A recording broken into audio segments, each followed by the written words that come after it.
All right, so boom. This past weekend was WWE Survivor Series War Games, and it was truly one of the worst pay-per-views of the year, and furthermore, one of the worst War Games matches that we've seen since WWE brought War Games to the main roster. It was an incredibly weak build. I've emphasized this on stream numerous different times in the build up to the War Games match. We didn't need to have a War Games match for the men or the women this year. I cannot stand how WWE feels the need to put on these matches solely because you have an event on the calendar. You should only have Elimination Chamber, War Games, TLCs, Hell in a Cells, all of these types of matches. You need to have feuds that require it. You can't just have a PLE that's named after. I'm glad they did away with Hell in a Cell and TLC. They need to hurry up and get that done with War Games and again with Elimination Chamber. Remove that from the damn pay-per-view because you feel the need to have to throw something together. If you don't got 8 guys or 8 girls, 10 dudes, 10 girls who actually are like fuming at the mouth, ready to rip each other apart to where now you got to stick them inside this cage, don't do it. This should have just been a regular traditional elimination 5-on-5 match, right? Albeit with the men have been a little bit, confusing of how you can make that work with Lesnar, but that's neither here nor there. We'll get to the men's match in a bit, right? But the build up to the feud was ridiculous. Or I should say to the pay-per-view was ridiculous. For the women's side, Charlotte Flair opted out. All of a sudden, it took 1 week, literally 1 week, and a sit down with Rhea Ripley. Now she's in. What are we doing? I tried to give it a chance because I said, you know what, I'm not going to jump the gun. I'm going to let the story play out. But this is ridiculous. And then if you take a look at this past Monday on Raw, right, they have an interaction because she has issues with Rhea Ripley. They had never been in the same ring, at least facing each other or tagging, if you will, since WrestleMania 39, whatever the case is. I think there might have been an interaction between, but that's neither here nor there, right? There was a big boot in which Rhea went over to Charlotte this past Monday and said, oh, you kicked me in the face. I didn't mean to. Y'all opponents, what are we doing? But that's not what we're here to talk about, right? That's not what we're talking about. Because ultimately, we know kayfabe is dead. It's not a situation in which we're going to mess around and get worked, if you will, into believing certain sort of angles and storylines in which there's actual animosity, right? But the illusion of kayfabe is what makes wrestling so motherfucking beautiful. So if you don't even have that there, what are we doing? Now, when we take a look into the match in and of itself, right? It was incredibly weak. It didn't need to happen. How is it that War Games, the whole idea is you're putting your body on the line. You're risking your career. There's a potential situation to where bones can be broken, skin and epidermis can be ripped open to so much so to where you'll be bleeding profusely. There should be fear about being able to endure the pain that you're going to go deal with. Did the match feel or look like people's body was actually in danger? AJ Lee and Charlotte was cuddling on the ground. There was a close-up shot of Charlotte's foot on Becky's face, and Becky is supposedly screaming and shit. There's barely any pressure from the foot on the face. Now, again, I ain't saying you got to go out there and make it seem as if it's a work and brutalize each other so much to where you got fucking welts and gashes on bodies and shit. But you got to at least put some form of intensity to where you make it believable. You might as well have just been pillow fighting out there. It was ridiculous. You got AJ Lee, Charlotte Flair, they cuddling on the ground. Io Sky and motherfucking Rhea Ripley, they've been doing it the past few weeks. I got no problem if you do it on Raw, you do it on SmackDown. But you at War Games, it's War Games. It is War Games. The fuck is y'all jumping and cuddling and doing all, what are we doing?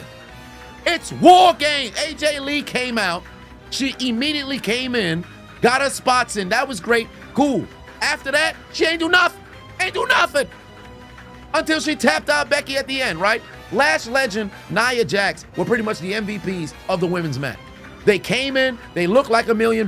They actually had a bit of the brutality that just so happened to be there. And then the ending sequence, for me, made no doggone sense, right? Obviously, the one thing I cannot stand is when you choreograph a spot so much so to where when the high-risk move has to happen, everybody's just standing here for absolutely no reason, waiting for somebody to jump on top of them.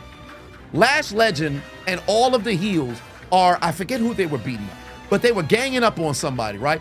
Asuka was getting ready to go and shoot the green mist into their face. That individual just so happened to move. Lash Legend got caught in the face. Now she's blinded, right? Charlotte Flair, Rhea Ripley both stand up at this particular point and start to clear house.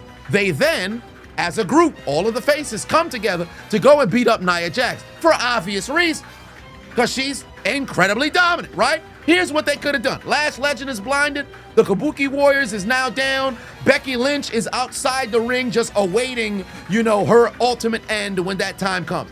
Io Sky, unbeknownst to the remainder of the group, is climbing to the top of the cage to go and get her spot of jumping off with the trash can. In the midst of all of this happening, you know what they could have did? They could have had it to where they all jumping Nia Jax. They pick her up to hold her there for Io. Instead, Nia, who just caught, I believe there was a double suplex right into the Twisted Bliss, then has to crawl over to get in position to get in the spot. Lash Legend is blinded. How the fuck is she able to figure out where she's gonna go there instead? The Kabuki Warriors get up and they all stand here together to go and wait for Io, who took about 46 seconds just to get the damn trash can, put the trash can on, stand there, then jump up. What are we doing, son? It's War Games. It's supposed to be War Games. And I'm not one to sit here and compare WWE and AEW, but you have to. Blood and Guts was what, 3 weeks ago? I'm not even an avid AEW watcher, but I watched Blood and Guts. That's what War Games was supposed to be. I'm not saying you gotta go out there and everybody gotta bleed out. You damn near gotta be having the EMTs outside the ring, right? I ain't saying that got to be the case. But there needs to be so much physicality and brutality to where when you say this is the match that's going down, motherfuckers kind of take a double take to say, oh shit, I'm in War Games. Oh man, I don't know about this. You shouldn't just, oh well, we're in a War Games match. Cool. Like, what are we doing? Folks don't even come out after these matches in bandages no more. I think Io had her arm wrapped and that was pretty much it. Charlotte, perfectly fine. Alexa, perfectly fine. Rhea, perfectly fine. What are we doing? You was just in War Games, bruh. Don't make no sense. And then the men's match. Here's a situation where you would assume in this particular feud, in the men's match, or actually, before I even move on to the men, let me just go to the climax with the women, right? Io jumps off, takes them all out. Becky stands there, oh shit, now she's caught up. They could have ended this match so much better because you have all 5 of the baby faces and 1 Becky Lynch. Becky tries to run. Obviously, the rules is if you try to leave if you leave the ring after the match has officially started, your team is disqualified, right? So Becky's trying to get the easy way out. Tries to run up the cage. They go and they hunt her down. Then she happens to go and catch herself a riptide. What they should have all did is everybody did they finisher on her. Why not? The remainder of the team is done. Everybody should have hit their finish on her, and then AJ Lee goes and taps her out. It was way too quick of a doggone ending. You know, Becky been talking a gang of shit going into the doggone match. Why the fuck did y'all essentially kind of take it easy on her on the way out? And obviously, I know with the AJ angle, then she's on social media talking about, she didn't really tap out, whatever. But you literally could have had everybody go out there, brutalize her shit, and then bam, Black Widow, match done. It just felt incredibly rushed and terribly put together. Then for the men's match, right? This match had a bit more animosity than the women's coming in. CM Punk opens it up for the group, right? It's him and Braun Breaker. They had a decent exchange. McIntyre comes out. Obviously, he doesn't introduce any weapons or whatever the case may be, but you already know the history between Punk and McIntyre. Punk bleeds just a little bit. Here's what's very confusing. Within the first 10 minutes of the match, we saw a little bit of color on Punk, which I was like, great. It's a War Games match. We got ourselves some color. This man's blood lasted less than like 6 minutes. He bled a little bit, and then the remainder of the match, face regular. Only red you saw was when his face changed colors, because he's white. What are we doing? Did he pop a ketchup packet on his forehead? It's War Games. You bleed in the first 10 minutes. We not bleeding no more. I ain't saying you got to go out here and have like a deep ass goddamn cut like Eddie Guerrero had against JBL. But it's War Games, bro. If you're going to have color, you got to have color. The next person who came out, Cody Rhodes. So the first 2 people for the babyface team is the 2 reigning world champions. The 2 champions. Cody was bleeding a couple weeks ago from McIntyre. He had a gash on his head. How the fuck does Cody not get busted open? How? It's War Games. What do we do? I'll ask you a question right now. You can let it be known in the comment section. This past weekend, War Games, right? Our two world champions were there in the ring. Was there anything memorable that you have in your memory from the world champions this past War Games match? No, you don't. What did they do? Nothing. Nothing. They was out there just going through the motions. That was it. You didn't have no intensity. You ain't have there was no sort of, you didn't feel like there was any real animosity. Like, you got to go out there and sell it. Like, we got two dudes who've been wrestling for years, bro. It felt like they ain't do nothing. Logan Paul comes out, introduced the chairs, so he brings in a bit of weapons out there, and then they start to brutalize the reigning champions, everything of that nature, right? Jimmy Uso comes out. Now, this is something that actually bothers me, right?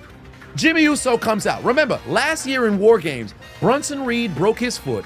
Jimmy Uso broke his toe, right?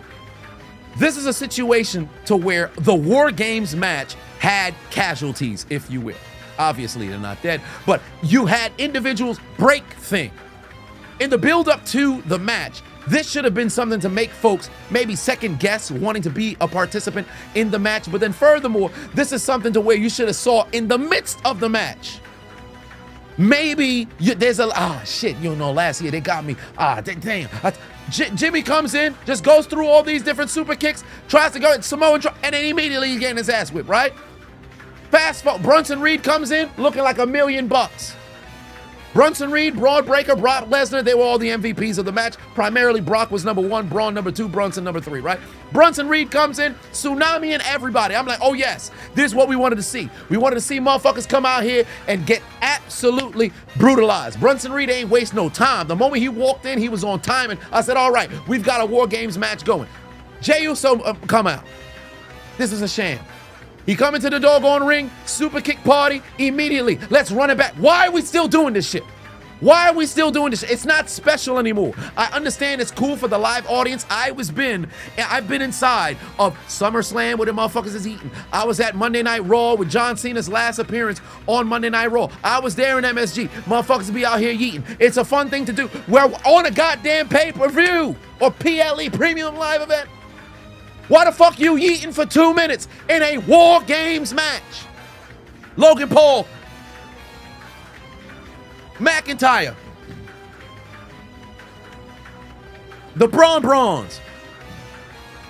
This motherfucker yeeting for 2 minutes. Nobody standing up? Nobody standing up? CM Punk grabbed the chair. You would have thought he was going to go out there and play air guitar. Folks should have been getting their asses whipped. They took a yeet break in the middle of a War Games match. What is we doing, son? This is supposed to be War Games. War Games. And again, I'll echo it again. You just saw Blood and Guts a couple weeks ago. You just saw Blood and Guts a couple weeks ago. That's what War Games supposed to be. It's supposed to be brutal. How the fuck you out here doing a yeet break? What is we doing? Lesnar's music hit, the whole energy changed. Motherfucker, stop yeeting all this other. Lesnar comes out, slightly auriforms, came out there, did the whole motherfucking taunt. Like, your people's getting whipped, but then again, you know how Lesnar gets down. He don't got no allegiance to nobody. It's a little bit different than when Rhea Ripley came out in the women's match and then decided to go on auriform. Io getting her ass whipped in the doggone ring. Alexa and Charlotte getting her ass whipped in the doggone ring. Your dumb ass is over here. Look at my eyes. Look at my. What you doing this taunt for? You got pyro and shit. You doing an advertisement? You know, WWE actually partnered with this company. Who gives? You're in War Games. Get your ass to the ring. Brock Lesnar comes out, goes to the ring, suplexes, F5s, everything. Looks like $1 million. Why? Because he is the last legit feeling ass kicker in the company. Now, albeit Braun Breaker is increasing the stock to where when you watch the program, you say, oh shit, yo, that dude might just mess around and be a problem, right? Brock comes in, looks as legit as ever, kicking everybody's ass in there. Roman's music hit, and Brock leaves the cage. Now, mind you, remember, the rules is when the match officially begins, if somebody leaves the ring, then that team forfeits, right? The match doesn't officially begin until Roman steps inside the ring. So Brock leaving the cage was one of the most genius things you could have had from your legit ass kicker. He goes to go meet Roman on the ramp. Roman with a couple of Superman punches, catches an F5. He's on the doggone announce table. Then Brock goes and brings him inside, and the War Games officially begin. That was a magnificent start to the climax of the match because it felt legit because you already know Brock Lesnar, Roman Reigns, they got history. It makes sense. What am I waiting for you to come down to ramp for? Especially if it's a situation where you got an advantage. Y'all already up 5-4 people. Why am I gonna wait for your ass to get here? I'ma come get you. That shit was perfect. Say what you want about Brock, but when you take into account War Games, it's War Games. We out here to rip each other's head off. He looked the part, acted the part, was the epitome of the part. The match starts officially. Roman able to, he's in there, and then they went, I think he got caught with an F5 or something of that nature. The Usos broke up the pin cover, and then they start battling and shit. Brock got put through the table and everything. Braun Breaker, at this part, is where his moment was to shine, right? As we fast forward through the remainder of the match here, he starts spearing folks left and right. Takes out Cody, then gets ready to go and take out Punk, flies into the doggone cage, and then this hooded sweatshirt individual who we all believe to be Austin Theory, if you will. We'll figure out where that story goes when it does, right? But in the midst of all of that, Braun Breaker goes, he ends up taking advantage of the fact that the curb stomp from the hooded masked individual took him down. Braun Breaker with the spear, and then bam, the heels win. It was a perfect conclusion that was there, right? I should say the right teams won. The end of the match comes. It's Roman in the middle between both the rings. His family on one side, the champions on the other side. Gets in the ring with the champions. I guess he looks at Punk, then looks at Cody, said we're never gonna team again, or whatever the case is, and then I guess he's coming back after Cody once more. And that's just how the program ends. The entire time, it felt like you were waiting for something to happen after the fact. Now, albeit, in the men's match, I think the right team won, and they ended the match in a decent way. You have the mystery man, but now we pretty much have to figure out and unveil the mystery man. I'm glad with the promo, and I'm happy about the promo from Braun Breaker the following 2 nights later on Monday Night Raw a couple days ago, because that was a masterclass of a promo in how to deliver with aggression and actually look like you're ticked off and you're not reading off of a script or having a pre-rehearsed, promo. It felt real. You want to have situations to where the illusion is there. That makes you believe what the fuck's going on, right? But overall, I'm tired. I'm so tired of WWE throwing these motherfucking matches together that are incredibly so. Why are we having a yeet break? Why? If you take away the element of Brock Lesnar in the War Games match, you put any other person in that doggone match, the shit super fucking, it was already soft and weak. He just happened to take it to the whole other level. Thank God he was in the fucking match. If he wasn't, she would have been ass. The women's match could have just been a regular elimination 5-on-5. The men's match could have been in a regular elimination 5-on-5. You just have to figure out a way to have Lesnar be in the match and then ultimately maybe get eliminated early or maybe in the middle to where a whole gang of people mess around, jump on top of each other and freaking cover him to where he can get eliminated and he actually leave the ring willfully and shit right there. But whatever the case may be, it's weak, bro. The whole product, weak right now. You can't keep having matches just for the sake of having matches. You can't keep rushing motherfucking storyline. What are we doing, son? What are we doing? You flopped the damn John Cena retirement tour. I'm only gonna make a video about it after it's finally concluded in 2 Saturdays. But War Games was weak. It was completely weak. Do not next year bring the match back unless you have 8 to 10 people who are ready to rip each other's heads off. That requires the match. Don't do that shit just because it's Survivor Series, because that takes away the allure of the match. Don't feel as if you need to have the match only because it's Survivor Series. You could have a War Games match in February. You can have a War Games match in June. You can have an Elimination Chamber match at SummerSlam. You can have a motherfucking TLC, or you can have a Hell in a Cell in like May, in October. Well, I think they had the Hell in a Cell in October last year. You could have it at any different point in the year as long as there are actual feuds with competitors that has built up until that point. You can't just keep throwing motherfucking shit together, bro. Because this past weekend, it's like, yo, what are we doing, fam? What are we doing? The Royal Rumble is right around the corner. It's next month. It's next month. We got, what, 8 weeks, 9 weeks until then? I would hope there's not a pay-per-view. I think it's just a premiere or the start of the new year where they're doing the thing at the Barclays Center. I'll probably be there live. But what are we doing, fam? Stop rushing. Stop rushing fucking storyline. Stop putting together these matches that don't actually give the payoff that we looking for. Because if you're going to have a match that's supposed to war games, and the shit's soft like Shaman, what are we doing? LWWE. That's an L for that weekend. Y'all let me know what y'all think about SummerSlam. I said SummerSlam. Survivor Series, because this, man, shit was ass, bro.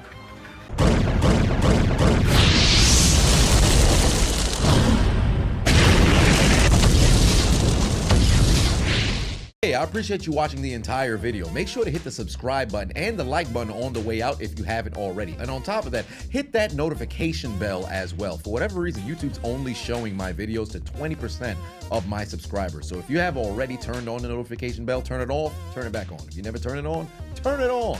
I appreciate you.